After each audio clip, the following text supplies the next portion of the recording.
السلام علیکم ورحمۃ اللہ وبرکاتہ۔ ناظرین کرام، میں ہوں محمد عمران میگل۔ اس وقت ہم موجود ہیں حضرت مولانا سید فصیح اللہ شاہ صاحب کے ساتھ۔ آج ہم ان سے ایک اہم اور بہت ہی اہم سوال کرنے جا رہے ہیں۔ اسلام کیا کہتا ہے؟ کیا نیو ایئر خوشیاں منانا چاہیے؟ دیکھیے، سالوں کا بدلنا، دن رات کا بدلنا اور دنوں کے لحاظ سے پھر مہینوں کا بدلنا، یہ ساری چیزیں شروع سے چلتی آ رہی ہے۔ حضور کے زمانے میں بھی یہ چیزیں تھیں، سال بھی بدلے ہیں، دن بھی بدلے ہیں اور مہینے بھی بدلے ہیں۔ حج کے موقع بھی آئے ہیں، عید کے موقع بھی آئے ہیں۔ تو ہمیں سالوں کے منانے، چاہے وہ اسلامی ہجری کیلنڈر کے حساب سے ہوں یا جو انگریزی عیسوی کیلنڈر کے لحاظ سے ہیں، تو سالوں کی تبدیلیاں اس وقت بھی ہوتی تھی۔ تو ہمیں حضور علیہ الصلوۃ کے زمانے میں، صحابہ کرام کے زمانے میں، تابعین اور تبع تابعین، قرون خیر میں ہمیں کوئی ایسی مثال نظیر نہیں ملتی کہ ان حضرات نے کوئی سال منانے کی کوئی خوشی منائی ہو یا اس کو تہوار کی ایک حیثیت دی ہو، ایک فنکشن کی حیثیت دی ہو، جبکہ اسلام نے خوشی منانے کا جو تہوار یا عبادت کا ہے وہ یہ کہ عید ہے، تو اس میں خصوصی طریقہ آپ علیہ السلام اور صحابہ کرام سے منقول ہے۔ فقہاء کرام، تابعین، تبع تابعین نے اس حوالے سے احکامات بھی تفصیل سے بیان کیے ہیں۔ لیکن یہ کہ سالوں کی تبدیلی یا مہینوں کی تبدیلی میں خوشی منانا یا اس کو تہوار بنا دینا، اس کی ہمیں کوئی نظیر نہیں ملتی۔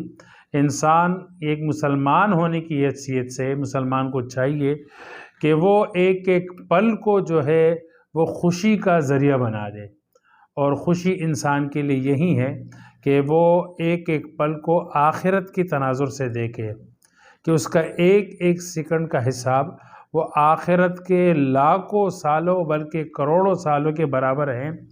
تو اس لمحے میں میری آخرت کی زندگی، دائمی زندگی کتنی بن رہی ہے اور کتنی بگڑ رہی ہے۔ تو مسلمان کے لیے ہر ایک لمحہ جو ہے وہ قابل غور اور قابل فکر ہوتا ہے۔ تو اگر خوشی منانی ہے، جو وقت یا جو ساعت، جو گھنٹہ یا جو سیکنڈ، جو منٹ وہ آخرت کی تیاری، اللہ کے ذکر میں اور آخرت بننے میں لگا، تو اس پہ خوشی ہے۔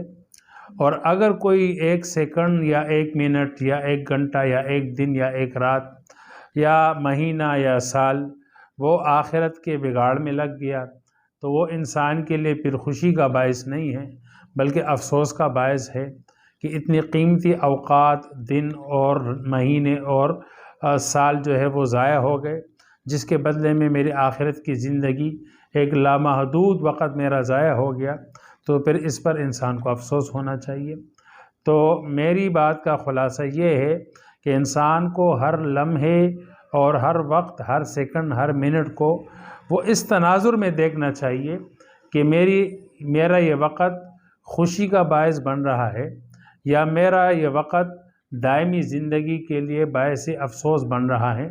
تو ایک مسلمان کو ان تبدیلیوں کو، مہینوں کی تبدیلی، راتوں کی تبدیلی، دن کی تبدیلی اور سالوں کی تبدیلی کو اس پہلو اور اس نقطہ نظر سے دیکھنا چاہیے۔ آپ نے فرمایا کہ اسلام میں رہ کر ہر ایک بندہ اپنے ہر منٹ کو خوشی میں تبدیل کر سکتا ہے۔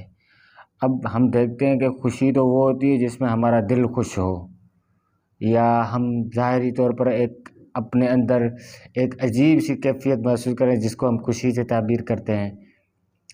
تو اسلام میں تو یہ پابندی، مثال کے طور پر نماز میں کے لیے ہم جائیں تو نماز میں اپنے وقت